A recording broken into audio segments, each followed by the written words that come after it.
Mr. President, you can't say Dallas doesn't love you. The words of Nellie Connolly, the wife of the governor of Texas, on November 22nd, 1963. Until then, there had been good reason to doubt it.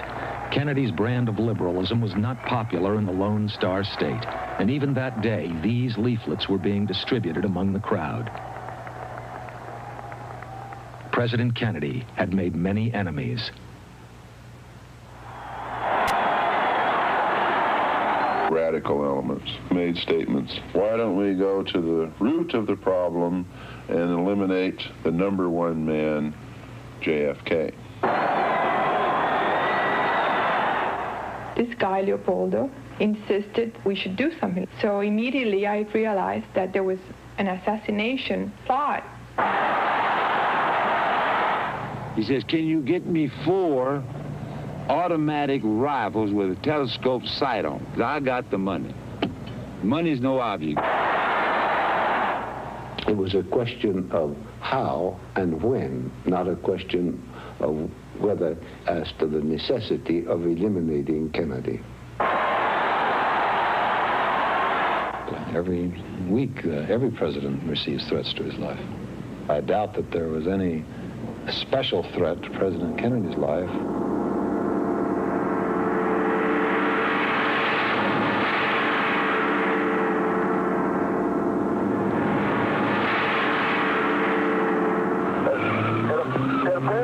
Something has happened in the motorcade route. There has been a shooting. I repeat, a shooting in the motorcade in the downtown area.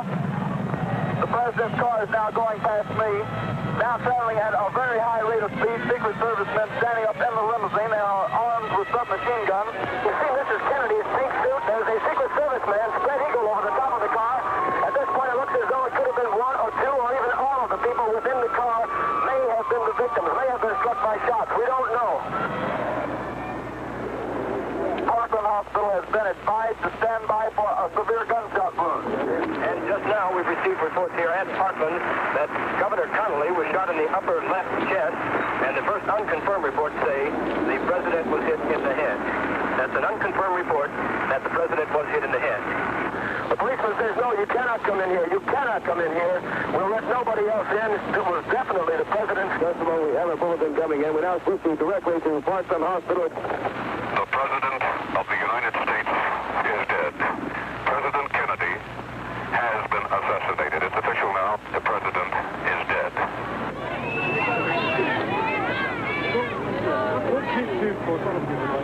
There's only one word to describe the picture here, and that's grief.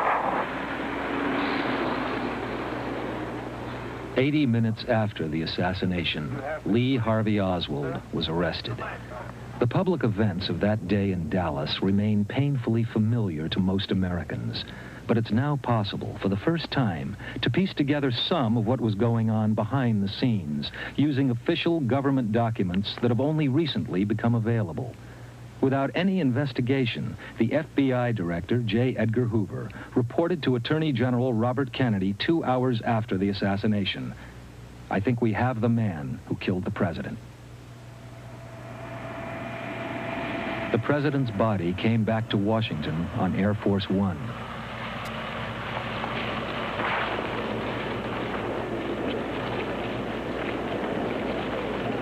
And everyone now had only one question: who killed John Kennedy, and why?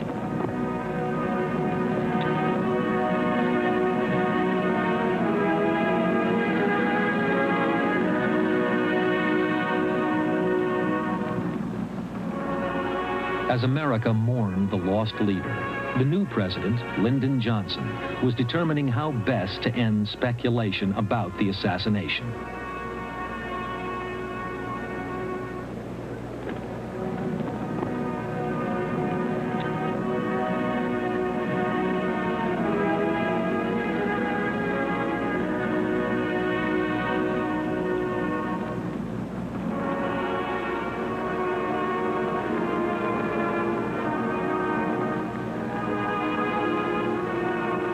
The massive solemnity of the last rites made it all the more difficult for Americans to accept that their president had been killed by a lone nut called Lee Harvey Oswald. So great an event could surely not have so pathetic a cause. Every sort of rumor with implications the new president found horrendous now sprang up. Some accused Johnson himself of being behind the assassination. Others saw the new president as the next target of a conspiracy aimed at destroying the whole system of American government.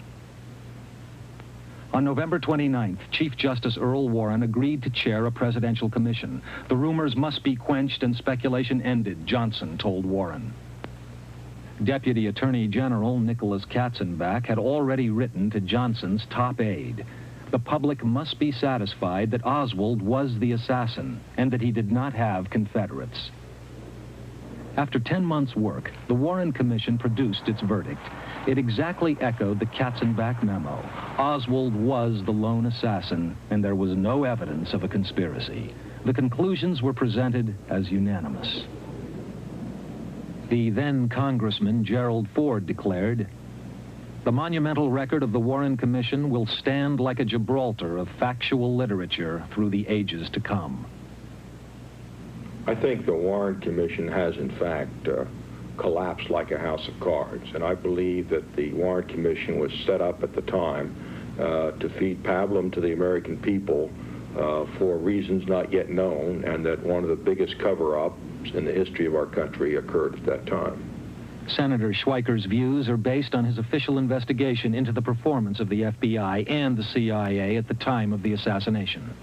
The most important thing was that the intelligence agencies did all the wrong things if they really were looking for conspiracy or to find out who killed John Kennedy. Schweiker's committee was formed as a result of Watergate. Its findings, together with startling new evidence unknown to the Warren Commission, caused Congress to set up its own Assassinations Committee. It has a larger staff and a larger budget than the Warren Commission, plus its own investigators. Its mandate includes a complete reinvestigation of the murder of John F. Kennedy. The committee will come to order. At this stage, we are playing the cards very close to our vest. We don't want things to come out piecemeal and have speculation begin down one line of inquiry.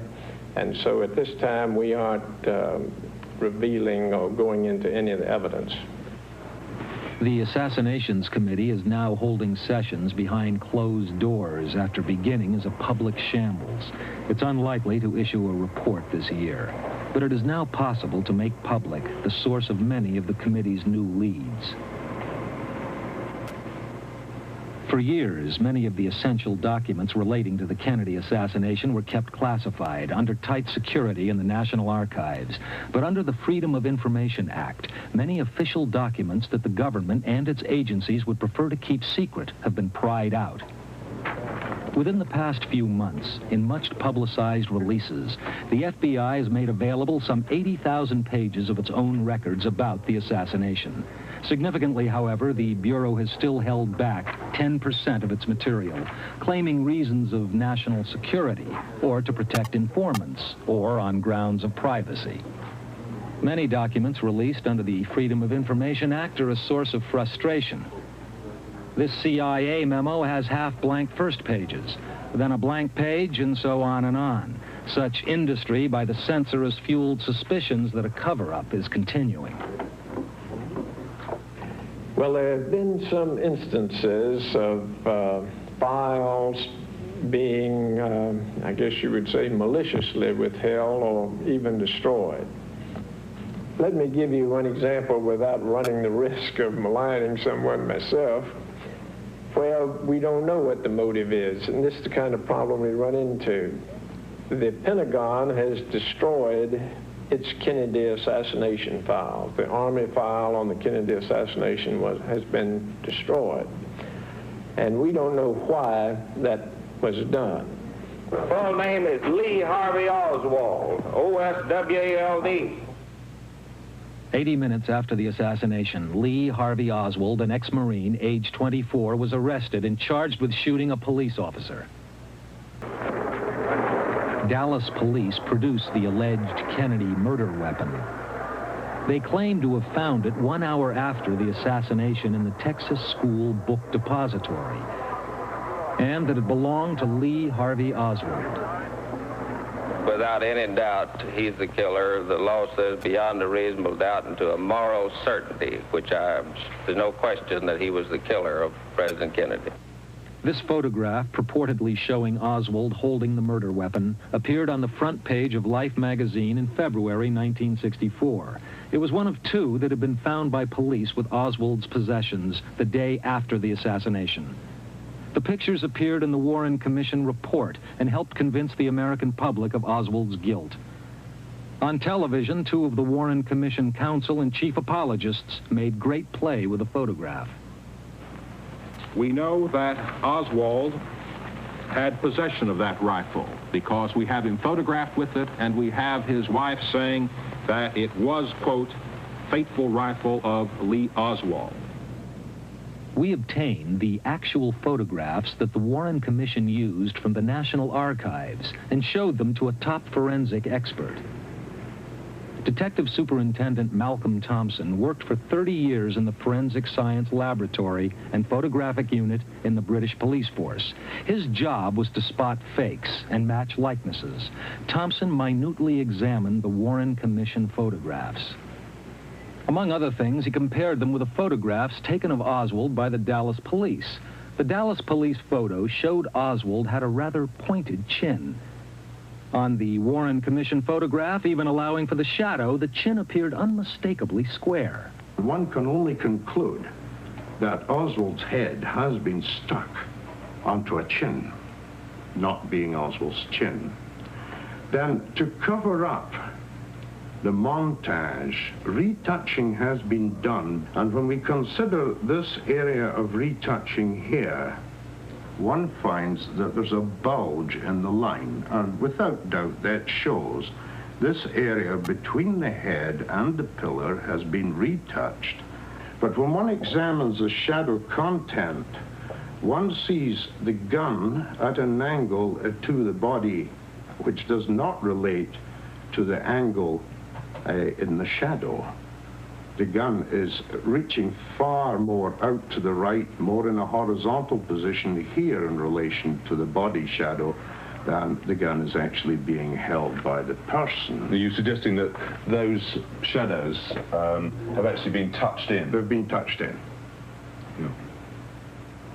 Yeah. Again, the arm just doesn't look natural. In fact, it looks as if it's been stuck onto the body.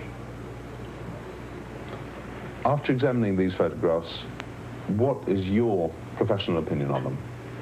I think they're a fake. Thompson's view was confirmed by the commanding officer of the Canadian Air Force Photographic Department. He found that the heads were exactly the same size, although the bodies were 2 centimeters different. He then made transparencies of the 2 heads, one red and one blue. He then superimposed the 2 supposedly different heads and found that they matched exactly, a photographic impossibility.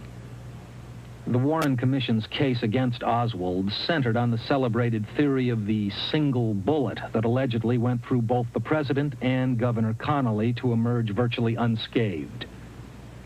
One Warren Commission lawyer said, to say they were hit by separate bullets is synonymous with saying there were 2 assassins. In other words, 2 people were involved. Newly released documents about the Warren Commission deliberations show the members were far from unanimous about the controversial single bullet theory. Former Senator John Sherman Cooper is the first member of the Warren Commission to agree to talk on television about what went on inside the deliberations. Yes, there were disagreements.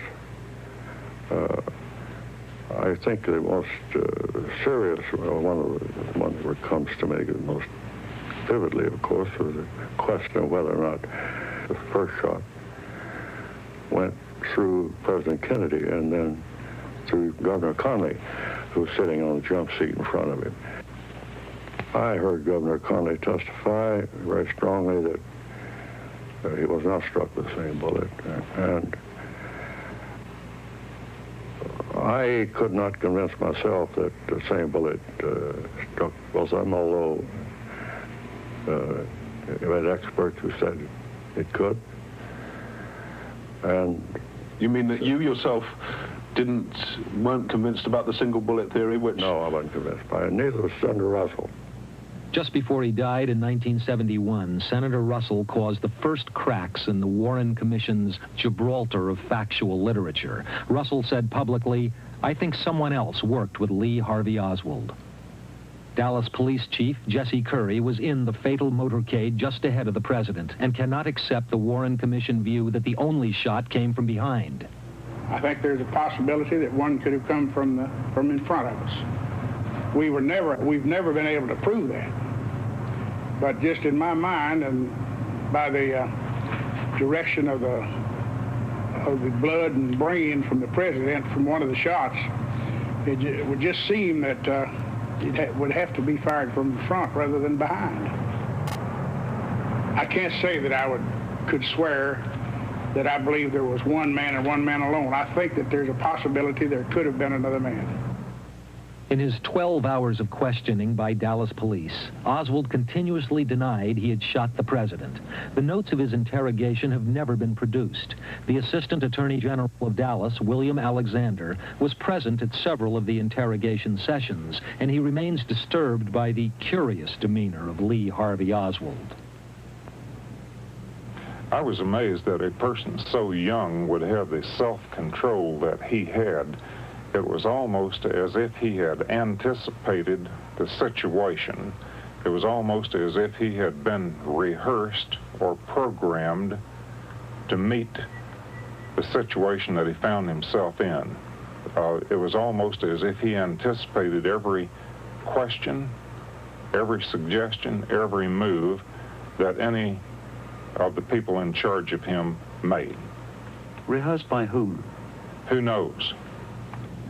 The question, who was Lee Harvey Oswald, is central to the mystery. It's now possible to re-examine Oswald's life in the light of documentary evidence unknown to the Warren Commission or deliberately withheld.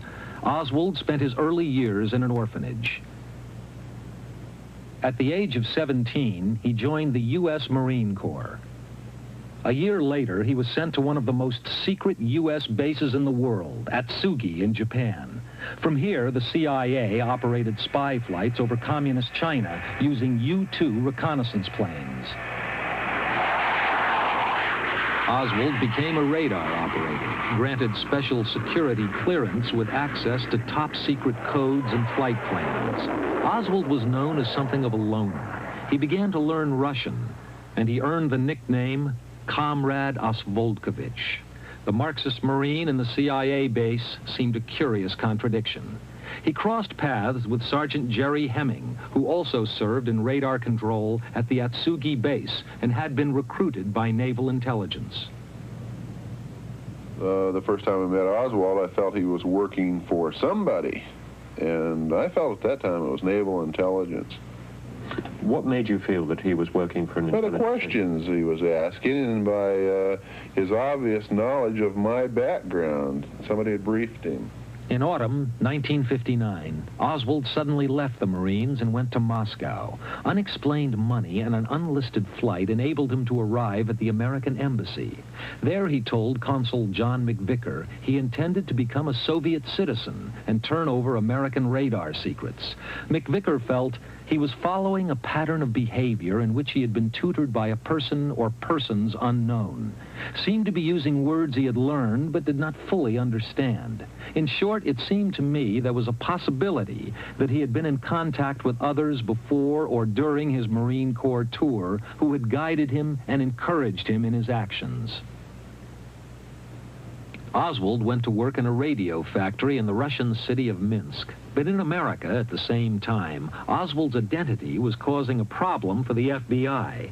In a secret memorandum, J. Edgar Hoover wrote on June 3, 1960, there is a possibility that an imposter is using Oswald's birth certificate. Later, another memo described that possibility as fact. During his 2.5 years in Russia, Oswald got married to Marina Prusakova, the niece of a Red Army colonel. He is thought to have been a Soviet intelligence officer. In 1962, Oswald was allowed to leave Russia for the United States. The defector was allowed back into the country with no hostile reception. Richard Sprague was the director of the House Assassination Committee at its formation. His trip to Russia raised a number of questions that we wanted to get into. For example, when any American went to Russia and renounced his American citizenship and subsequently changed his mind and wanted to come back to this country, upon returning to this country, there was a thorough debriefing by the CIA, with one exception, as far as we could ascertain, Oswald. The key is, why did they let him bring a Russian-born wife out contrary to present Russian policy? He had to get a special dispensation from the highest levels to bring his Russian-born wife out. That in itself says that somebody was giving Oswald highest priority, either because we had trained and sent him there and they went along and pretended they didn't know to fake us out, or in fact they had inculcated him and sent him back here and were trying to fake us out that way. But he got a green light that no other American had gotten at that particular point in time. The CIA Deputy Director of Plans, Richard Helms, swore to the Warren Commission that the agency never had or contemplated any contact with Oswald. That testimony is now known to be false. A CIA document by an unnamed agent has recently been released under the Freedom of Information Act. The officer writes, "We showed intelligence interest in Oswald and discussed the laying on of interviews." It is now known that the Soviet secret police, the KGB, did consider using Oswald, according to a top Soviet intelligence official who defected to America. Ex-President Johnson said, "I don't think the Warren Commission or me or anyone else is absolutely sure of everything that might have motivated Oswald or others that could have been involved. But he was quite a mysterious fellow, and he did have connections that bore examination."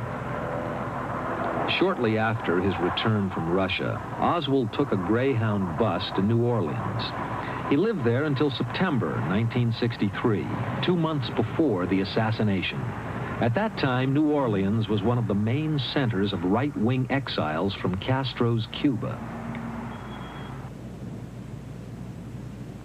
In New Orleans, Oswald remained true to his image as an amateur Marxist, and this time the cause was Cuba. Soon after arriving, he was out on the streets distributing pro-Castro leaflets for the Fair Play for Cuba committee. Oswald was the committee's local spokesman and only member, a futile gesture in the New Orleans of 1963.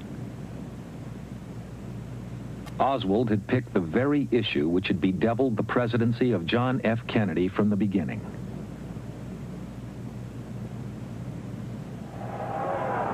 Fidel Castro's takeover was already a most urgent problem when Kennedy reached the White House. Dr. Carlos Bringuier, a rabidly anti-communist Cuban exile, encountered Lee Harvey Oswald in New Orleans. Today, as then, Bringuier has no doubt about Oswald or who was behind his actions. Lee Harvey Oswald killed President Kennedy. Lee Harvey Oswald killed Officer Tippit. Lee Harvey Oswald was a Marxist. Lee Harvey Oswald was a Castro follower. It has been proved that the Kennedy government was trying to get rid of Castro. I am sure that Castro get rid of Kennedy. In the months before the assassination, billboards in the streets of Havana blatantly identified Cuban public enemy number 1, President John F. Kennedy. And 3 months before the assassination, Fidel Castro publicly warned, United States leaders should realize that if they are aiding terrorist plans to eliminate Cuban leaders, they themselves will not be safe.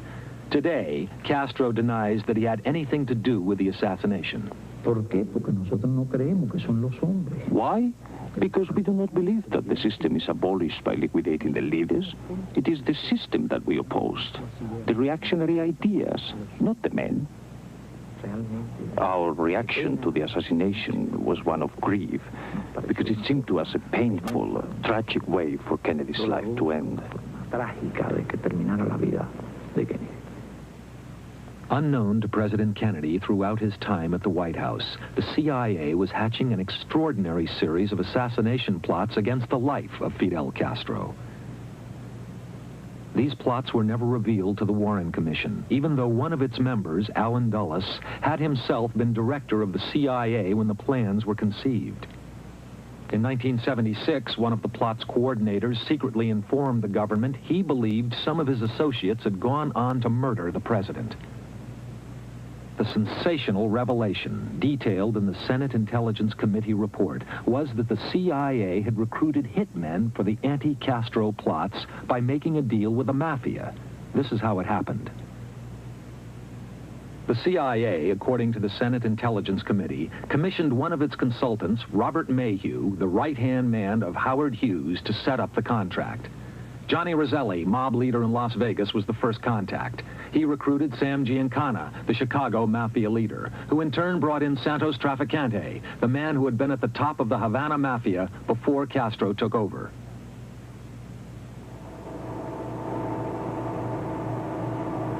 The fashionable Fontainebleau Hotel, Miami, was the setting for one of the first meetings between the CIA and the mafia. Among those present was a man who now calls himself Dr. Peters. He has now chosen to live in a remote mountain farmhouse thousands of miles away from Miami. We arrived at the Fontainebleau Hotel. We checked into a private suite that was occupied by Mr. John Roselli of the Los Angeles and Vegas, and Sam Giancana from Chicago. I recall we were all down in the boom boom room having food and drinks. Now, as this conversation developed, I learned that Mayhew, through the CIA, had a contract to have Castro killed. The method to be used was a liquid, a little bottle, that was to be administered in his food, and it wouldn't take effect for 2 or 3 days. If it would make the person ill, it would take 2 or 3 days to kill him, but then an autopsy would not show the poison. So why did the CIA need to go to the mafia? They had no other way of getting to people in Cuba. You had to have some individual or somebody that knew a lot of Cubans and knew the type of Cubans that could be prevailed upon to get into such a plot. Who would those contacts in Havana? Well, the main contact would have been Santos Trafficante. Santos Trafficante was a man with good reason to join murder plots against Fidel Castro. In pre-revolutionary days, Havana had been the world capital of organized crime. Trafficante was one of its bosses. There was a profit of $100 million a year from gambling, prostitution, drugs, and luxury hotels. But under Castro, everything changed. Within 18 months, the hotels were deserted, the casinos nationalized, and Santos Trafficante was in jail. The humiliated mafiosi now had a common cause with America's invisible government. Things did go on at the CIA that the president did not totally know about. That's become clear in the investigations of subsequent CIA activities in Cuba, most particularly the attempts to assassinate Castro. President Kennedy certainly knew nothing about that. Are you saying that President Kennedy didn't know of the attempts by the CIA, the plots by the CIA to assassinate Castro? Correct. Did the president know about the liaison there was, clearly, between the CIA and the mafia? No. Although this had come to the notice of Robert Kennedy? Yes, and I shouldn't say no so categorically, because I wasn't privy to all private conversations between the two of them. But again, bear in mind that that was a liaison established before the Kennedy administration took office. It was brought to the attention of Robert Kennedy in a context which indicated that that liaison had ended. So Robert Kennedy merely dismissed it, saying, you know, if you ever get into anything like this again, make sure I know about it. So I doubt that it having ended, he would have brought it to the attention of the president. In the years after the assassination of the president, Robert Kennedy was reportedly tormented by the notion that the CIA mafia plots had backfired against his brother. Judge Bert Griffin was one of the legal counsel for the Warren Commission. He now feels that the commission was duped by the CIA, which concealed its assassination plots against Castro. I feel betrayed. I feel that the CIA lied to us, that we had an agency of government here which we were depending upon, that we expected to be truthful with us and to cooperate with us, and they didn't do it. The CIA concealed from us the fact that they knew that they were involved in efforts to assassinate Fidel Castro, which could have been of extreme importance to us. Especially as the CIA were involved in working with the mafia at that time. Of course. If that had been told us, why it would have completed a set of links to a whole range of investigations that, based on the evidence that we did have, seemed to be speculative and unlikely to be productive. One such area of evidence was a further episode in the strange travels of Lee Harvey Oswald, and it involved Cuba. Allegedly, he traveled to Mexico City and, according to the Warren Commission, made a visit to the Soviet embassy, and twice, with an urgent request for permission to visit Havana, to the Cuban embassy. The commission examined Oswald's visa for Mexico, number 24085. But in the list of other visa applicants made in New Orleans the same day, the FBI said it could not identify the person next to Oswald, 24084. It was not true. We now know the second traveler's identity. The missing name was William George Godet. His identity has been revealed only because of a bureaucratic blunder when another FBI document was declassified. At the time he received his visa for Mexico immediately before Oswald, Godet was and had been for years an operative for the CIA. I cannot account for why my name was not on that list. And it actually should have been on it. Now, again, who was responsible, I don't know. People have inferred that maybe they found out because of my CIA connections, it'd be better my name was deleted from that list. I have no control over what the CIA did or didn't do down in Mexico. Are you saying it was a pure coincidence that your name was on the list next to his? I would say so, yes. I know it's hard to believe because this word coincidence keeps cropping up in everything that I seem to do, that I'm just loaded down with coincidences, and but I'll have to let it go at that. The new Assassinations Committee has reopened the investigation into Oswald's alleged visit to Mexico City, and the story has grown stranger and stranger. The Soviet and Cuban embassies in Mexico City were under 24-hour-a-day surveillance by the CIA. Phone calls supposedly made by Oswald were tapped, and every person who entered the embassies was photographed by hidden cameras.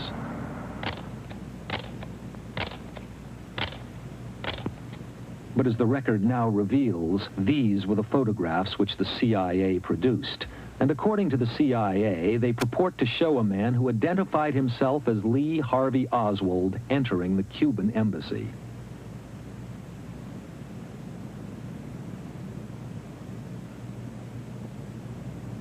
The photographs, allegedly, of Oswald going into the Cuban embassy, as we all know, in fact, were not photographs of Oswald. Secondly, it turns out that those photographs, even if they were of the wrong person, you would expect they would be of a person entering the Cuban embassy, but it turns out they are photographs of someone entering the Russian embassy, and there's a question raised, how could they so mix up even what building they're talking about? In addition, when we inquire, well, where were the photographs you took? of people who entered the Cuban embassy on the day in question. We are told that the cameras did not work that day, and we then want to start talking. I want to talk to the camera people, and I want to find out, is that true? And that's where we get stopped. Unbeknownst to me and deliberately denied to me during the hearings of my subcommittee was another set of photographs of this same man. We put Lee Harvey Oswald's name on them. We say we now don't know who he is, and we deliberately withheld from the Warren Commission and my committee 2 other photographs of this man in 2 separate changes of clothing. The cover-up is going on. On whose instructions do you think those photographs could have been withheld now from your committee? Well, it has to be somebody very high up in government who doesn't want it to come out. I don't know who held it up, but all I can say is I'm sure it was at the highest level, because I think this whole thing points to being at the highest level. Because Oswald's alleged phone calls to the Russian and Cuban embassies in Mexico City were allegedly tape-recorded, the CIA presented the Warren Commission with a transcript of what he supposedly said. But it claimed the actual tapes were destroyed before President Kennedy's murder. The House Assassinations Committee learned differently. The CIA said that they had reused that tape prior to the assassination of President Kennedy, yet the FBI has a document stating that some of their agents listened to the tape after the assassination of President Kennedy, and the voice on there was not Oswald's. In addition, the CIA presented a transcript of that conversation. We had interviewed the typist who typed it up, who said that the transcript presented was not, in fact, what was typed up by whoever it was who spoke on that conversation. These are areas that I wanted to get into. There is now new evidence that someone in the CIA did try to implicate Cuba in the assassination, and on top of that, confuse the investigation into the activities of the real Lee Harvey Oswald. Antonio Veciana was once a CIA operative. He says that within days of the assassination, his CIA case officer asked him to persuade his cousin Reese in Cuba's embassy in Mexico to say Oswald had been there. He questioned me, do you think if we can offer good money, a great deal of money to Reese, he can accept that he was with Lee Harvey Oswald in Mexico? So you think that the American case officer, the American intelligence officer, was trying to make up a story? Yes. Why did you never give this information to the Warren Commission? I never received a subpoena or I never received a call. And in my profession, you know, this is a risk to talk. And now it's 15 years. But in that time, it's better to be quiet and to be silent. Sometimes we ask ourselves if someone did not wish to involve Cuba in this. Because I'm under the impression that Kennedy's assassination was organized by reactionaries in the United States, and that it was all the result of a conspiracy. This is my opinion. And my impression is that the man who carried it out was a provocateur. The great hope of the Cuban exiles during Kennedy's presidency was the amphibious landing at the Bay of Pigs. Instead, it was a victory for Castro. In the wake of the exiles' defeat, President Kennedy seemed to provide the boost of morale the exiles needed. Castro and his fellow dictators may rule nations. They do not rule people. They may imprison bodies, but they do not imprison spirit. They may destroy the exercise of liberty, but they cannot eliminate the determination to be free.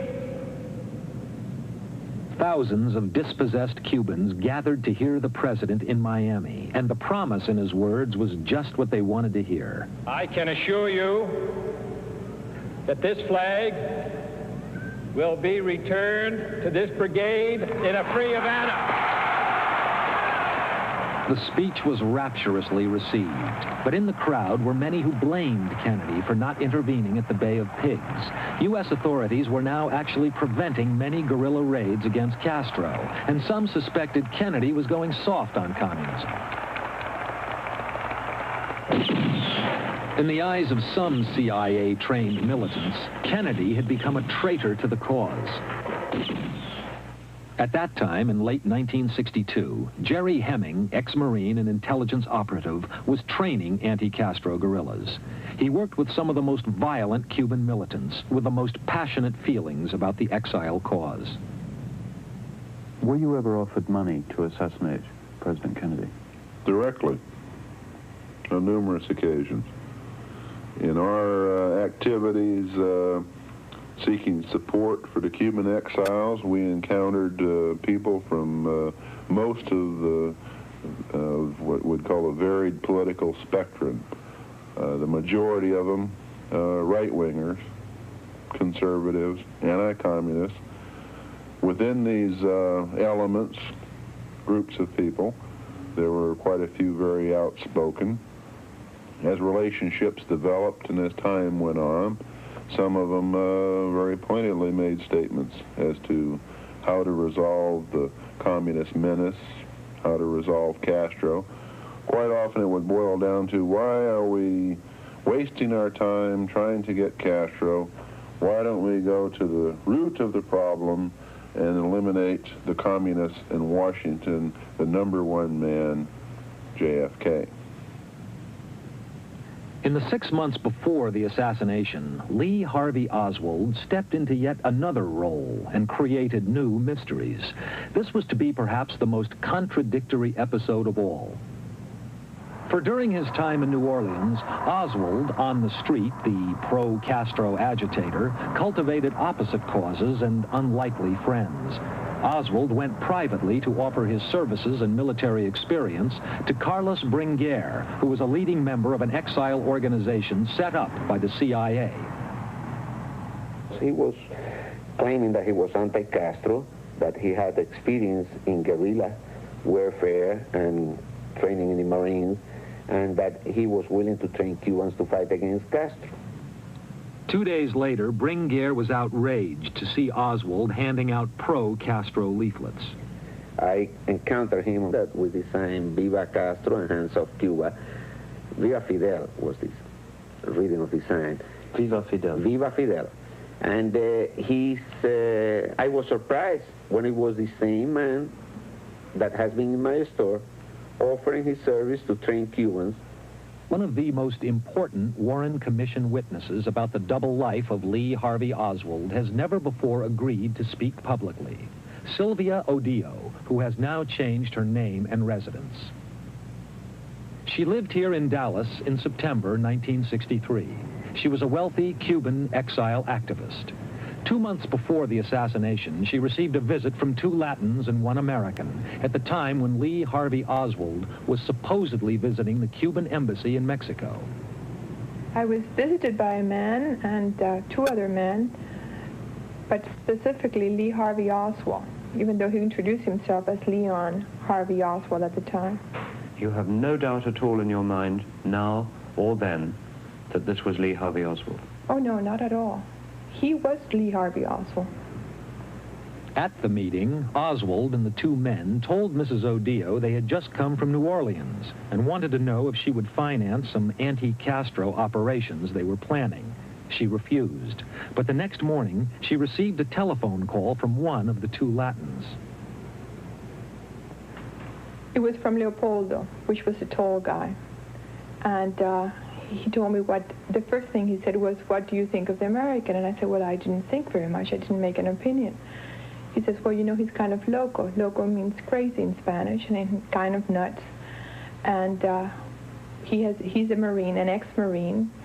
He's an expert marksman, and he would be a tremendous asset to anyone, except that he said, you never know how to take him. You know, he can go either way." So I didn't know if he was trying to sell him to me or he was trying to get an opinion from me. See what I mean? So this guy, Leopoldo, insisted that the American had said that we Cubans should have shot President Kennedy after Bay of Pigs, that we didn't have any guts, and that we should do something like that. So immediately I realized that there was an assassination idea or plot. The Warren Commission was disturbed by Mrs. Odio's testimony. Papers now declassified show that Commission staffers found Mrs. Odio extremely credible, but members of the Commission decided to ignore her story. The Chief Counsel, J. Lee Rankin, said testily, "At this stage, we are supposed to be closing doors, not opening them." That may have been a bad misjudgment. I still believe that he had nothing to do with Cuba, with Fidel Castro. I still believe that he has something to do with sources within the United States, using perhaps Cubans in this conspiracy. And I still believe that it is a conspiracy. And the interesting thing is that here was Oswald, who had two associations. One is with Sylvia Odio, with a group of anti-Castro Cubans, so he was clearly with them and associating with them, who had some motivation. Same time, he was handing out leaflets for the Fair Play for Cuba Committee with the other side of the fence. So the two groups that had the most motivation to assassinate the president, he was dealing with, and we decided not to investigate either avenue. We didn't want to be embarrassed by the Cuban connection. Was there no investigation at all of Oswald's connections with the pro and anti-Castro factions? Very little. In fact, this gets back to being an agent or double agent, because he played both roles. Many people said he was a forthright, upstanding American as a young person, and yet later depicted him as a Castro-loving, Cuban-loving, Russian-loving person. That smacks of an intelligence relationship, of someone who's assuming a false identity. There is now considerable evidence of Oswald's links with agents from the CIA and the FBI in the months before the assassination. In August 1963 in Dallas, the CIA operative Antonio Veciana met with his case officer Maurice Bishop. Bishop was the CIA coordinator of the most violent anti-Castro exile group. And in Dallas, he also met with Lee Harvey Oswald. I saw Lee Harvey Oswald in Dallas in a meeting of 10 or 15 minutes with Mr. Maurice Bishop in Dallas in that time. And you feel certain that Oswald was working with or associated with American intelligence? Well, at least he was associated with Maurice Bishop. And if Maurice Bishop was intelligence, he was working for the intelligence service in the United States, I don't doubt that he was working with him. Before the Dallas meeting, Oswald had lived for 5 months in New Orleans. There he had stamped on the bottom of some of his pro-Castro leaflets the address 544 Camp Street. But this was the center for anti-Castro activities. It was occupied by a former top FBI agent, Guy Bannister, now heavily involved with right-wing Cuban exiles. Bannister met with Lee Harvey Oswald. I do know that I saw him one time with a former, I think he was an FBI agent, a man by the name of Guy Bannister. And Guy, of course, is now dead. What Guy's role was in all of this, I really don't know. But I did see him and discussing various things with Bannister at the time, and I think Bannister knew a whole lot of what was going on. In Magazine Street, New Orleans, Oswald worked for the William Riley Coffee Company and would often make visits next door to the Crescent City garage. It was the garage that the FBI used to park its unmarked cars. Its owner, Adrian Alba, says that on at least 2 occasions he personally witnessed Lee Harvey Oswald receiving white envelopes delivered in cars that were part of the FBI pool. Alba had no idea what the envelopes contained. He is now afraid to talk publicly, like another witness who privately confirms that he saw Oswald in the company of an FBI special agent in New Orleans. It has now become clear that the FBI did have something to hide in its relationship with Oswald.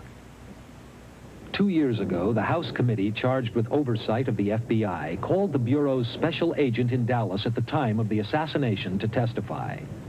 He is James Hosty. His name and address were eventually found in Oswald's notebook, though they had originally been removed by the FBI. Now Hosty was to reveal a more startling cover-up. He had received a note from Oswald just before the assassination. Before the president was killed, Hosty sent the note and a memo to his superior, Gordon Shanklin.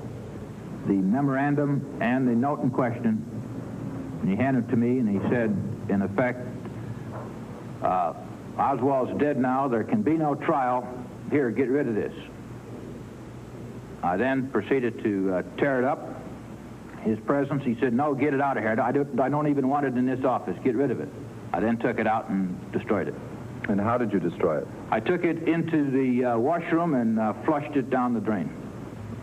Well, how many agents in the Dallas field office knew about it? I understand about 30. About 30. How many in the Washington field office and headquarters? To my knowledge, none. Well, wasn't Mr. Shanklin on the telephone a lot with J. Edgar Hoover? He was on the telephone to FBI headquarters. I don't know specifically who he was talking to. Were he and Mr. Hoover rather close? Well, he worked for Mr. Hoover and he reported to him.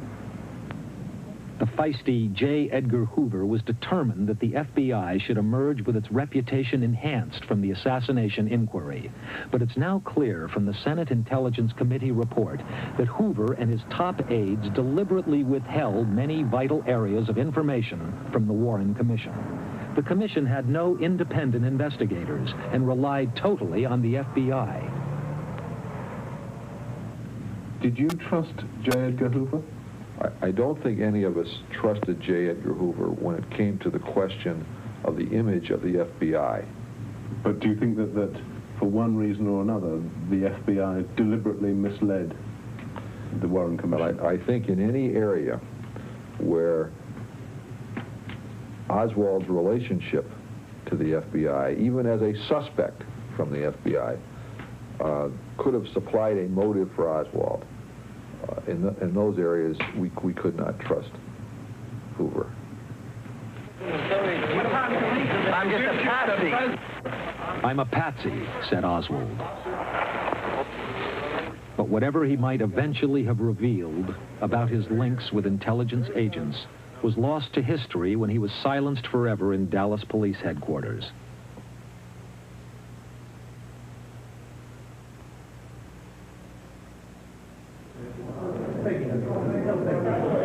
Do you have anything to say in your defense? Oswald has been shot. The suspect's name is Jack Rubenstein, I believe. He goes by the name of Jack Ruby. Jack Ruby, the Dallas strip club owner, claimed his sensational debut on national television was purely spontaneous. He told the Warren Commission he shot Oswald in a moment of frenzy to spare Jacqueline Kennedy the grief of returning to Dallas for Oswald's trial. His lawyer, Tom Howard, confirmed this moving tale. He told me that really the first thing that he remembered of the shooting itself was when he was in the homicide office after the shooting, and he says they were shouting, and someone was shouting at him, "You shot Oswald. Why did you shoot Oswald?"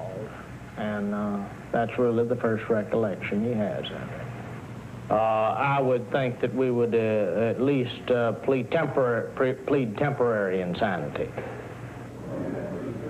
Years later, it became clear that Ruby's reason for shooting Oswald was just a clever lawyer's invention. In a note to a different lawyer at his trial, 7 months after the assassination, Ruby wrote, "You should know this. Tom Howard told me to say that I shot Oswald so that Caroline and Mrs. Kennedy wouldn't have to come to Dallas to testify. Okay?"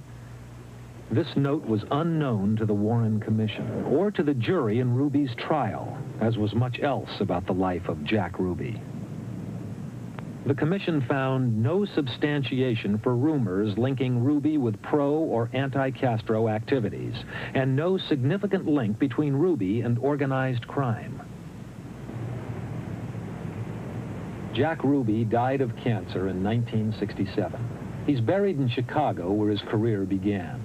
In the 30s, under his original name, Jack Rubenstein, he was a runner for Al Capone. In 1939, he made the news. He was involved in police inquiries following the murder of a Chicago union boss. Jack Rubenstein was then the local union secretary. 20 years later, Robert Kennedy, in his book on the underworld, The Enemy Within, called this murder a key step towards mafia domination of the Teamsters Union. From Chicago, Ruby moved to Dallas, where he was to run the Vegas and Carousel strip clubs. But in report after report from the FBI and Dallas police, Ruby is identified as a key figure in narcotics, gambling, and prostitution. Jack Ruby was the man to see in Dallas.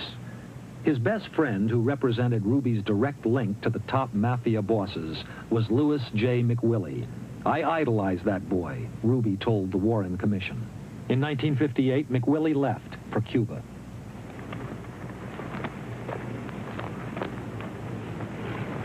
And Ruby became involved in running guns to Castro. The guns came from the mafia, who wanted Castro to be in its debt. At the time, the boss of the Havana underworld was Santos Traficante, and he employed Louis J. McWillie. A recently declassified FBI document that intrigued the Senate Intelligence Committee indicates that McWillie became a close associate of some of the most prominent mafia leaders. The report indicates McWillie solidified his syndicate connections through his association with Santos Traficante. Traficante was jailed when Castro took over. Then Ruby contacted an intimate of Castro, the gun runner Robert McKeon. He wanted to know if he could come down to talk to me about a few things that he wanted to talk about. Getting somebody out of Cuba, if I could help him get him out.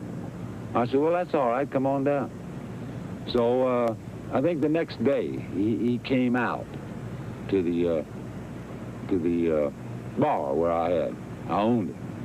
And he walked up, and he was well dressed. He was dressed real nice, you know, and he introduced himself to me, and I said, well, you're the one that called last night. He said, yeah, my name is Ruby, Jack Ruby. I'd like to go over to Cuba. He said, what if you'd give me a letter of introduction to Castro? I said, no, I wouldn't want to do anything like that.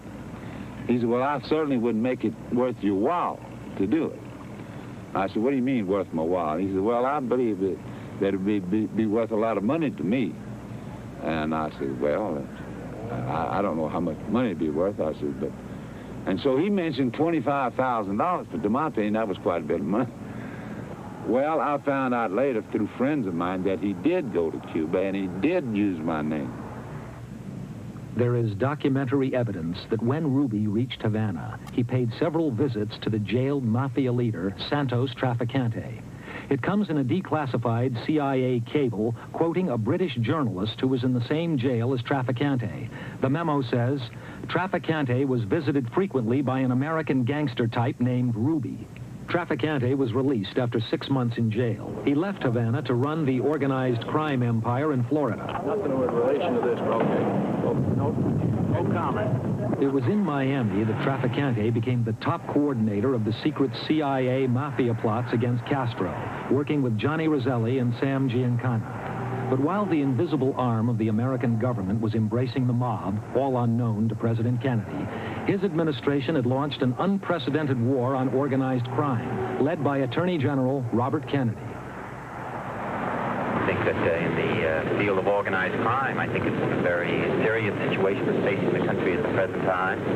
I think a lot of steps can be taken in order to deal with the problem. I think it's gotten much more serious over the period of the last 10 years. During the Kennedy administration, organized crime convictions increased from 35 in 1960 to 160 3 years later. And in the same period, the number of mafia leaders targeted for prosecution rose from 40 to 2,300. Robert Kennedy's first major target was Carlos Marcello, still one of the 3 most powerful mafia leaders in the country. His personal empire extends through Texas and most southern and border states. His base is in New Orleans, in a state where crime income is put at over $1 billion a year. Marcello had long been an adversary of the Kennedys since he had appeared before their senatorial committee on organized crime and exercised his constitutional rights. Of government to keep unionization out of Jefferson Parish. I decline to answer on the ground of mere independent determination. Now, according to the information that we have, you are an associate of Mr. Frank Costello, is that right? I decline to answer on the same ground. In 1961, Marcello was picked up on the street and deported to Guatemala. The Attorney General had struck. It was a public humiliation that Marcello did not forget. After legal finagling, he returned to America, and in September 1962, he called a meeting at a hunting lodge outside New Orleans. One of those present told Pulitzer Prize-winning crime journalist Ed Reed how Marcello sought revenge on Bobby Kennedy. Bobby, to him, represented what the citizens like to think of as a stone in his shoe, a place where it hurts the most, and he blazed out Levarse na Petra de la Scarpa, which means take the stone out of my shoe. And of course, this is a reflection of the bitterness that was within Carlos Marcello, and my informant heard him say very distinctly that in order to do away with Bobby, you had to get rid of the President of the United States, and that you had to find a nut who would be capable of assassinating the President. Well, Carlos said, if you cut the head off a rooster, the tail falls off. And this was the reason he gave for going for the President, Jack Kennedy, instead of Bobby Kennedy. Marcello's reported threat was no isolated event. Mob minds think alike. At exactly the same time in Miami Beach, two men met in the Scott Bryant Hotel. One was Jose Alaman, a wealthy Cuban exile. The other was Santos Traficante. Traficante had promised to loan Alaman $1.5 million. It was to come from the mafia-dominated Teamsters Union led by Jimmy Hoffa. Traficante told Alaman, Jimmy Hoffa has personally okayed it. I'm not pot-bellied, slick individuals who represent the employers in Congress. But to Traficante's fury, Hoffa and the Teamsters were now the major targets of the Kennedys' personal war on organized crime. Traficante told Alaman, have you seen how the president's brother is hitting Hoffa? He doesn't know that this kind of encounter is very delicate. Mark my words, this man Kennedy is in trouble, and he will get what is coming to him. When Alaman countered that he thought Kennedy would be reelected, Traficante retorted, no, Jose, he is going to be hit. Before the assassination, Alaman, who was regarded as highly reliable by the FBI, reported Traficante's threat to the Bureau. Alaman was never asked to testify to the Warren Commission, nor was Traficante. The new House Assassinations Committee sees things differently. The whole truth and nothing but the truth, as you shall answer unto God.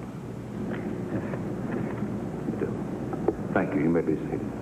Last year, it subpoenaed Santos Traficante and asked him, did you ever discuss plans to assassinate President Kennedy? Prior to November 22nd, 1963, did you know Jack Ruby? While you were in prison in Cuba, were you visited by Jack Ruby? Traficante's lawyer, who also has Carlos Marcello as a client, asked for the television cameras to be excluded. Traficante then replied to all three questions. I respectfully refuse to answer, pursuant to my constitutional rights under the 1st, 4th, 5th, and 14th Amendments. Two of Traficante's associates in the CIA mafia plots against Castro were not so fortunate. In 1963, Sam Giancana was obsessed about the Kennedys' assault on organized crime, with good reason.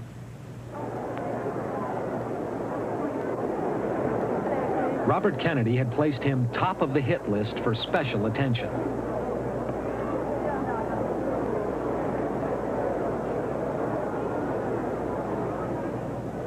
In 1975, Giancana was shot dead after he had been slated to testify before the Senate Intelligence Committee. A year after Giancana's death, Johnny Roselli did testify in secret. Roselli, it emerges, had met Jack Ruby in Miami 2 months before the Kennedy assassination. He apparently told the committee his co-conspirators in the CIA mafia plots had gone on to murder Kennedy.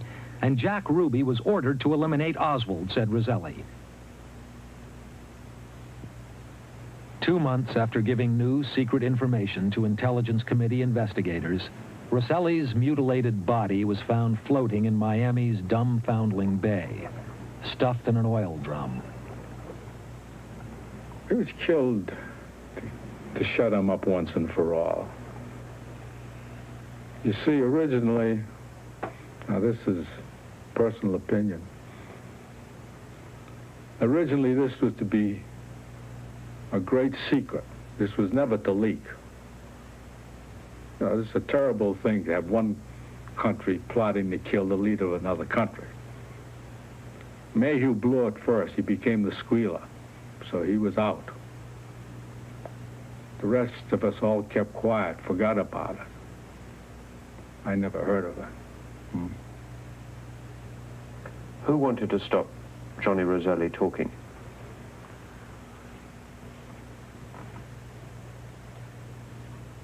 Well, it'd be my opinion that there's only one man that had most to lose.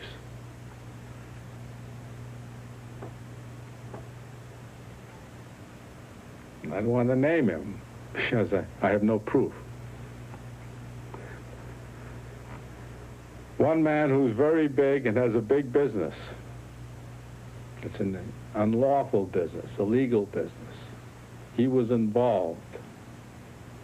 He did not want, and he was given a guarantee, I understand, when they talked to him, that he would never surface, his name would never be used. This was to be a great secret.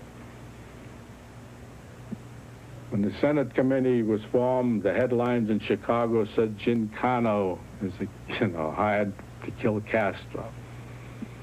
So a few days later, before Sam can come here to testify, he's dead. There's a gun found a few days later. The gun originally was purchased in Miami. Now, when do you get a hitman in Chicago going all the way to Miami to buy a gun? Then in Chicago, you get a gun on every corner.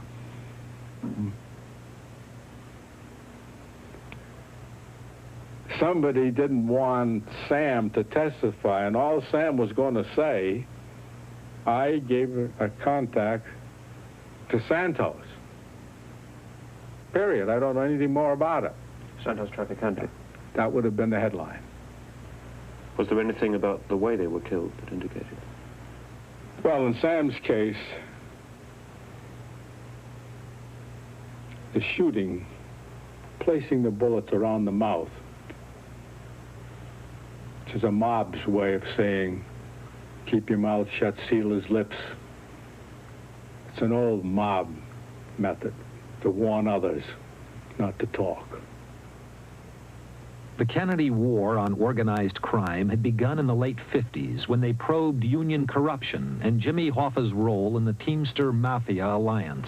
The fact that this is a strike-breaking, union-busting bill, in my opinion. Mr. Hoffa, this bill is not a strike-breaking, union-busting bill. You're the best argument I know for it. Your testimony here this afternoon, your complete indifference to the fact that numerous people who hold responsible positions in your union come before this committee and take the Fifth Amendment because an honest answer might tend to incriminate them. Leaving one committee session, Hoffa was heard to mutter, "That SOB, I'll break his back, the little son of a bitch." The next morning, Bobby Kennedy picked up the remark.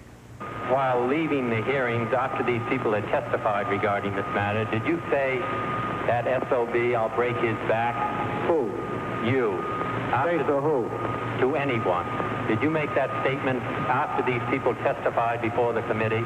I never talked to either one of them after testifying. No, I'm not talking about to them. Did you make that statement here in the hearing room after the testimony was finished?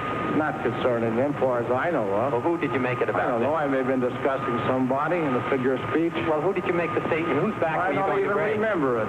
Well, whose back were you going to break, Mr. Hoffa? Figure of speech, I don't even know who I was talking about, and I don't know what you're talking about. When Jack Kennedy became president and his brother attorney general, the war with Hoffa intensified. Robert Kennedy set up a special task force. It was known as the Get Hoffa Squad. Over 190 Teamster officials and associates, many of them underworld figures, were indicted while John Kennedy was president. I I had no respect for him on the committee as a senator, and I had nothing to do with him as president because I did not believe that he viewed the Teamsters other than a stepping stone for his advancement, and that he would have done anything, in my personal opinion, to destroy the Teamsters Union because he could not have his way with the Teamsters Union, particularly myself. An absolute spoiled brat, a man who never had to work, a man who had no principle. I have no respect for him then. I have no respect for his memory now. The tough man, Hoffa, did not take threats from anyone. It will not happen, because if it does, he's going to get hurt. Hoffa himself is now presumed slain. He disappeared while attempting to regain control of the Teamsters. But in 1962, as his problems with the Justice Department grew, Hoffa seemed prepared to take his violent hatred of the Kennedy brothers to the ultimate extreme. At that time, Edward Parton was one of Hoffa's top lieutenants. Parton says that while at Teamsters headquarters in Washington, Hoffa said of Robert Kennedy, "Someone needs to bump that son of a bitch off. His house isn't guarded. You know somewhere where you can get a hold of a plastic bomb? Somebody must be got to throw one in his house, and the place will burn after it blows up."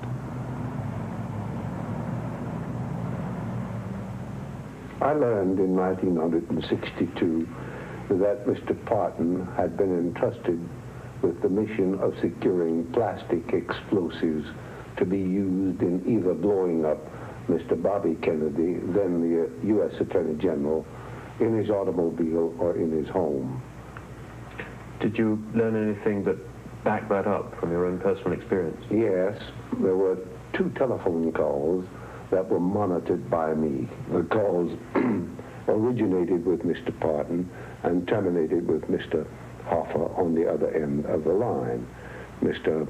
Parton discussed as briefly as possible, being cut off by Mr. Hoffa, that he had obtained the plastic explosive that Mr. Hoffa was seeking.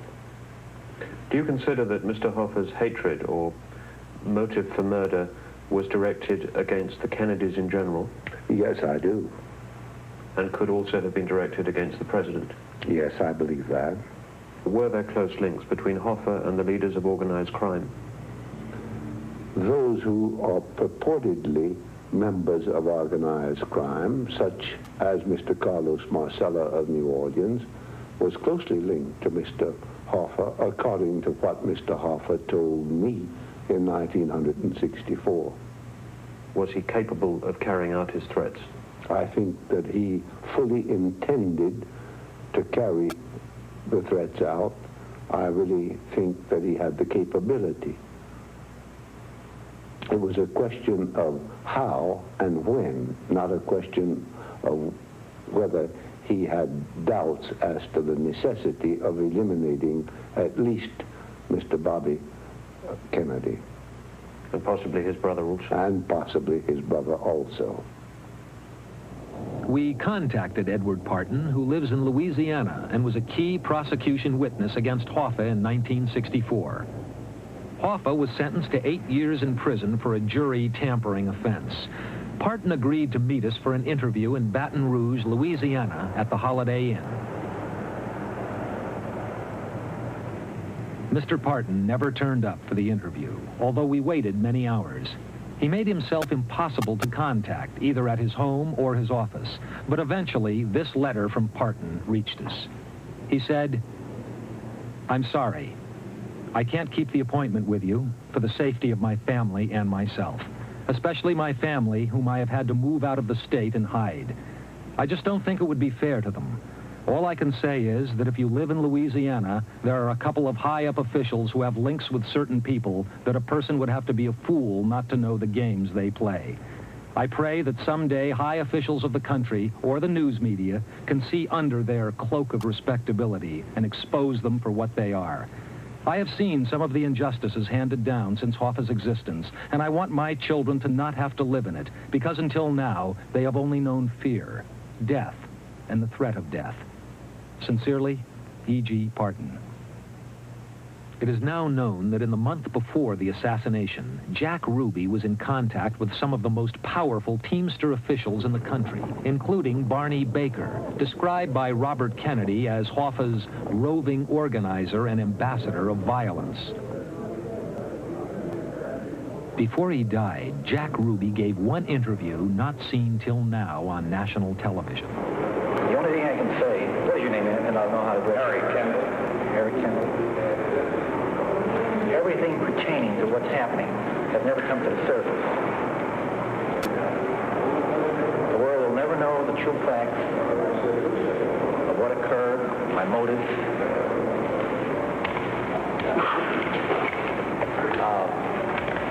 In other words, I'm the only person in the background that knows the truth pertaining to everything relating to my circumstances. Do you think it'll ever come out? No, because unfortunately,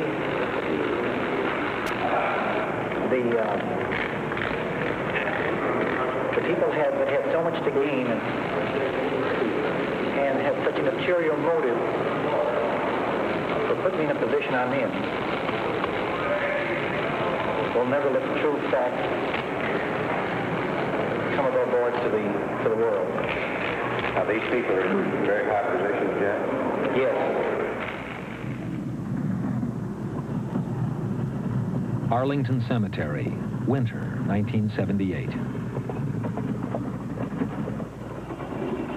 Every season that passes renders the truth about President Kennedy's death at once more remote and more urgent to discover.